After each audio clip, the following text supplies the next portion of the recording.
Okay, so welcome back. This is a little addition to the last thing that we were speaking about, which was verb complements. This is the last chapter. If you haven't checked it, just please go back. We were speaking about verb complements, and we were saying that a verb complement is normally you have subject, auxiliary, verb, and complement, but sometimes it looks like you have subject, auxiliary, verb, and verb. You can never have two verbs together. The second verb in reality is not even really a verb. It's working as an object. It's working as a complement, right? And we were saying that these verb complements, they have to be in gerund, meaning the verb plus ing, or they have to be in infinitive, meaning to plus the verb. And then we were checking some rules on when to use the infinitive, when to use the gerund. We were checking some words in some lists that we had, and then we had this this image right here when I was explaining to you some verbs, like in the case of forget, remember, go on, regret, stop, or try. And I was telling you how these sentences, these verbs, for example, they take both infinitive or gerund verb complements, but the meaning was going to be different, okay? So that's pretty much what we left. I'm not going to repeat that much again. If you have any questions, if you're a little lost, please go back to the other video. So I wanted to do a little extra with this because I ran out of time. I think the verb complements video that we have is the longest that we have so far. And I left out something important. I didn't speak about this. Okay, so we have verb complements. Again, let me just write it right here. Subject plus auxiliary plus verb plus complement. This is an affirmative statement. In the simple present or in the simple past, you don't use the auxiliary. What we were saying is that a verb complement is when you have a subject, for example, I don't know, like I, okay? An auxiliary, let's say do, but you don't use it because it's an affirmative statement in the simple present. I do, I don't know, I like, that is the verb, subject, auxiliary, verb, and then the complement will have to be a verb in infinitive, to plus verb, or a verb in gerund. That will be verb plus ing. Because we have the verb like, and we were checking this on the other video, you can use whichever termination you want. If you want to use a verb as the complement, you have a verb complement. I like, again, swimming. Swimming is not the verb. The verb is liking. Swimming is the name of the activity that I do, okay? When you have a verb like this, a verb complement, you have to decide if they go in infinitive or in gerund, depending on this verb here, the real verb. In the case of like, we can use both. We can use I like swimming, I like to swim. Both will be correct because this verb, the verb like again, it accepts both verb complements, so that's not a problem. We were checking also that there are some rules. I don't know if you remember, but rules for gerund. Remember verb plus ing. Rules. When do you have a verb complement? Verb complement in gerund. When? Well, number one is actually not really a verb complement. When the verb,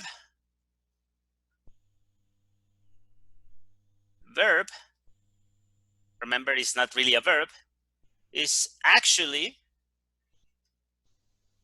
in reality, the subject, right? So if you have a sentence in which your subject is a verb, that verb has to be in gerund. For example, we can say, again, right here, we can make a different statement. It can say something like, well, your subject is going to be a verb with ing, so you can say swimming again. Swimming, the auxiliary, does, but you never use it. So you use a verb because this is the simple present. In the simple present, we never use the auxiliary. So swimming is, and then the complement, good. Swimming is good. The subject is swimming. The verb is not really a verb, it's the subject. So you have to finish with ing. The real verb is the verb to be. This verb is conjugated to swimming because swimming is the third person of the singular. It is good. What? Swimming is good. Swimming is the name of the thing that is good. That is one of the rules that we were checking. When your verb, in this case swimming, is actually the subject of the sentence, you need to use gerund. How do you know that this is the subject? Because the structure, remember, you start with the subject and then you have the auxiliary, the verb, the complement. If you start with a verb with ing, this verb with ing is not really the verb. Kind of confusing, but again, this is the problem with dictionaries. We cannot just like imagine every time we see the verb swim, it's actually the verb swim. It can vary, it can be different. Another rule, when else do we use gerund as a verb complement? This was not a verb complement, this was the subject, but as a verb complement, when we have prepositions.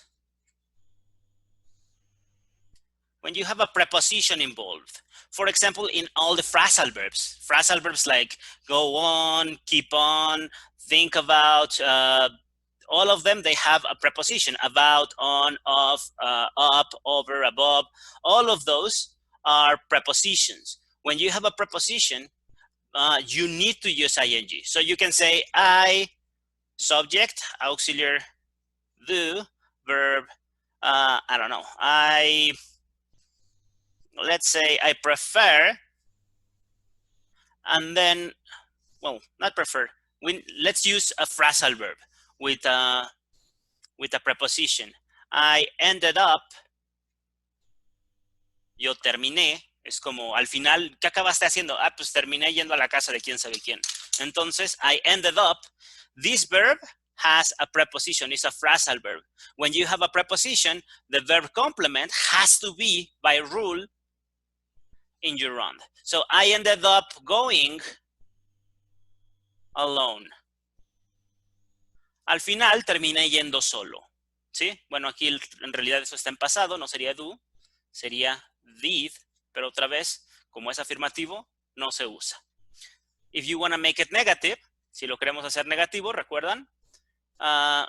Lo que necesitamos hacer es poner el auxiliar para que se lleve el negativo.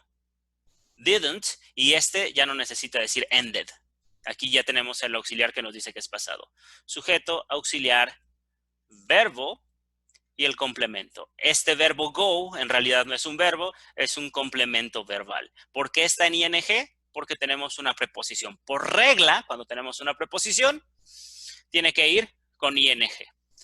Espero que recuerden esa parte. We also have rules for using the infinitive. Verb complements. Verb complements and infinitive. Yeah? Rules. When do we use a verb complement in infinitive? Number one, when we have an adjective. Do you remember what an adjective is? An adjective is a word that describes the noun. So for example, you can say, this house is very hard to paint. Okay, we were painting a house, and in this case, this house is very difficult to paint or very hard to paint. You have this house, this is your subject. The auxiliary, again, you're not going to use it because it's the simple present. The verb is the verb to be. And then we have very hard to paint. This is my complement. In this complement, I have the word hard. This is an adjective. when I have an adjective, by rule, the verb complement has to be in infinitive. It doesn't matter what the verb is. It doesn't matter what the verb is. It can be whatever verb. But if you have an adjective, you need to use, by rule, you need to use infinitive. You never say this house is very hard to painting. No. Or very hard painting. No. Very hard to paint. Okay? That's good. That is one of the rules. I hope that you remember that too. And what is the other rule? Excuse me, I'm just like erasing all of this. The other rule is, when else do you use infinitive? When you have an object. If you have an object as your second complement, then by rule, you need to use gerund. So for example, she asked me to go. Okay? In this case, we have subject. The auxiliary is did. We are not using it because this is an affirmative statement. When we are not using the auxiliary, the verb has to be in the past. This is the verb. And this is a complement. And this, well, all of this is the complement. But this is an object. This is the person that was asked. I didn't make a question. I was asked. She asked, and I received the requirement, okay?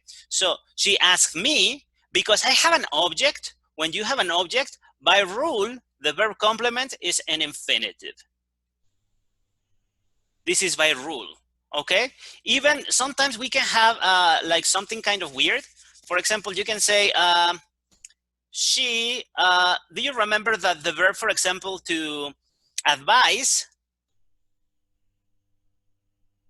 do you remember that the verb advise normally takes gerund? Advise always takes gerund.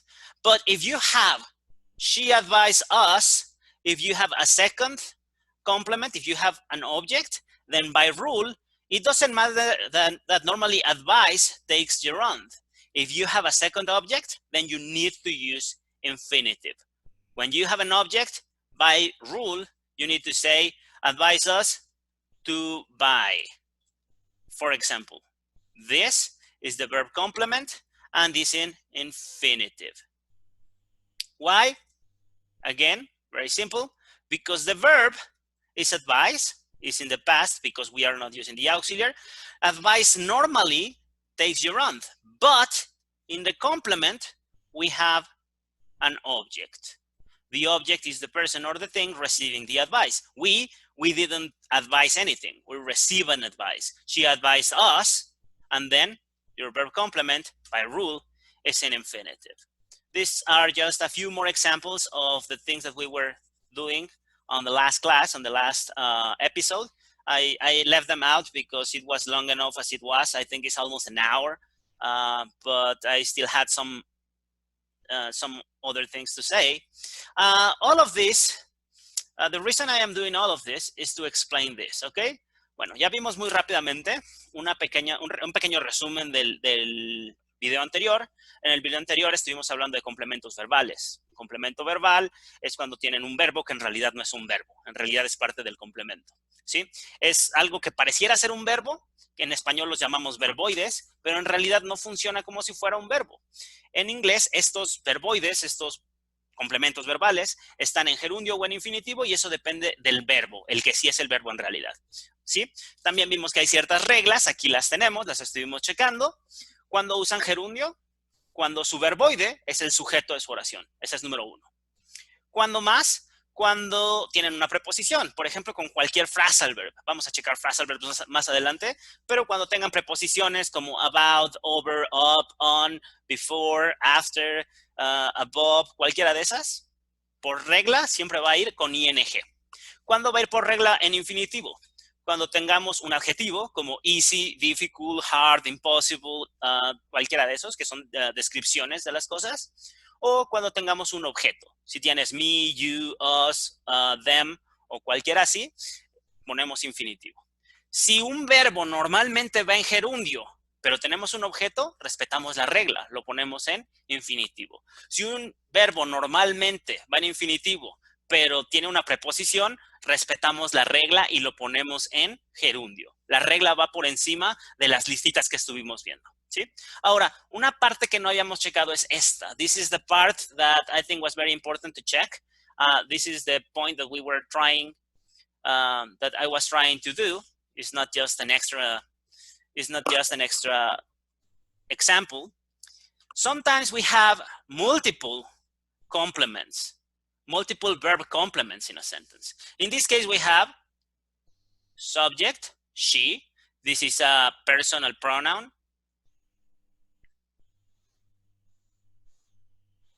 Is feminine and is the third person of the singular. You remember that, she. You are using the personal pronoun she. She's the subject. The auxiliar will be did, but you never used it. Because you are not using the auxiliar, the verb is in the past. Normally, the verb will be in the normal form, ask, but because we don't have the auxiliar, we need to change to that. So we have subject, auxiliar, verb, and then all of this, from this point on, all of this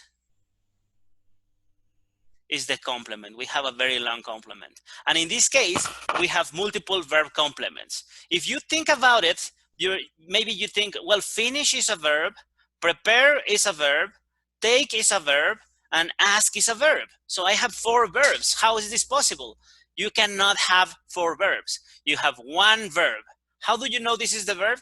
Because it is conjugated to the person, because it is after the subject, normally after the auxiliar, and before the object. You need to remember the structure: subject, auxiliar, verb, and complement. So you have your subject, you know that your auxiliar is not really used in affirmative statements in the simple past, and this has to be the verb. You know it because it is conjugated. This is the verb. So the rest of it is the complement. Finish, prepare, and take, all of them are complements. How do you know if you use infinitive or if you use gerund? In this case, we have 2 of them in gerund and 1 in infinitive. But why?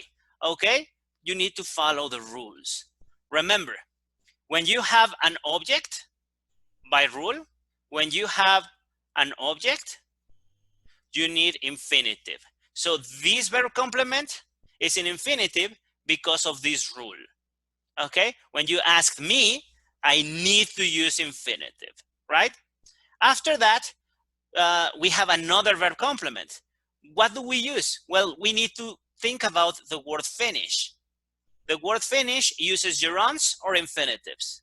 If you look back to the list that we had, finish always uses gerunds. This is an ing because it is following the verb complement finish. And then we have another object. This is another object. When we have an object, by rule, the next one is also in infinitive. This is in infinitive because we have another object. So, she asked me to finish preparing her to take the exam. Ella me pidió que terminara de prepararla para tomar el examen. Aquí el único verbo es pidió. Ella me pidió. Terminar, prepararla y tomar son complementos verbales. Nadie terminó nada, nadie preparó nada, nadie tomó nada. Ella me pidió todo esto, que terminara de prepararla para tomar el examen. ¿Estamos bien? ¿Cómo lo hicimos? El primer complemento verbal tiene que ver, bueno, con el verbo. Este verbo normalmente llevaría infinitivo, pero además, como tenemos un objeto, por regla, esto está en infinitivo. Este es el complemento verbal 1. El complemento verbal 2, ¿en qué lo basamos? Pues en el 1. Si el verbo finish normalmente lleva gerundios, pues lo ponemos en gerundio. Y el complemento verbal 3, ¿en qué lo basamos? Bueno, pues en esta regla. Otra vez, si tenemos un objeto como her, entonces no importa cuál use prepare, como por regla tenemos aquí un objeto, igual que acá, también va a ir en infinitivo.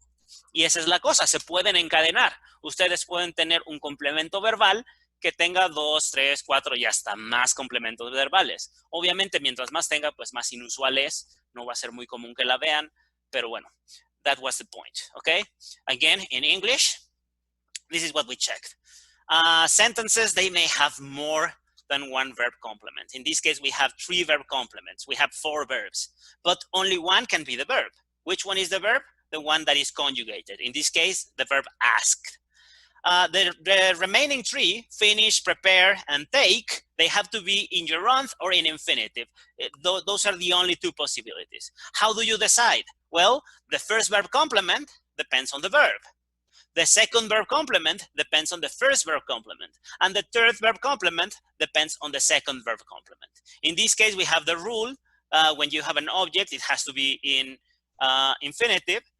This doesn't have a rule, but normally when you have finish, you need to use the gerund. That's pretty much the thing. So honestly, I'm gonna tell you a little secret. Most of the verbs that you think that you're reading in a sentence or in a piece of text, most of them are really not verbs. Most of the verbs are in reality verb complements. Yeah, in this sentence we have 4 verbs, but we cannot have 4 verbs. We have 1 verb and 3 verb complements. When you see verbs in infinitive or verbs in gerund, they are probably not really verbs. Let me tell you something. If you see a verb in infinitive, by definition, it's not a verb. There is no time tense. There is nothing in grammar, nothing in English when we use a verbs in infinitive as the action of the subject. That is impossible. We never use it. If you find infinitives, you can be sure it's not really a verb. Okay, so that is it. With this, we finally finish verb complements. We're gonna keep moving. Again, we have a lot of more things to check. We're gonna have a lot of videos. If you have any questions, please let me know. Please send me a message. Please just leave a comment or something, and I will try to address them. If you have any examples that you want me to check right here, I can make a short video explaining specific examples or specific translations. And again, I am saying this almost every class, and I know, I hope you don't get bored of this, but again, just remember, English is not made because of the words. The words don't make the language. If the words made the language, the only thing we have to do would be to memorize the dictionary, and that would be it. What really makes English, the real reason for English is the structure. If we understand and use the structure, everything's going to be okay. If we don't do that, we're gonna be just translating and it's not gonna make sense. Okay, so thank you very much. I think that's it for today. I hope I clarified some doubts. Again, any questions, you can let me know. Okay, so thank you very much. See you soon.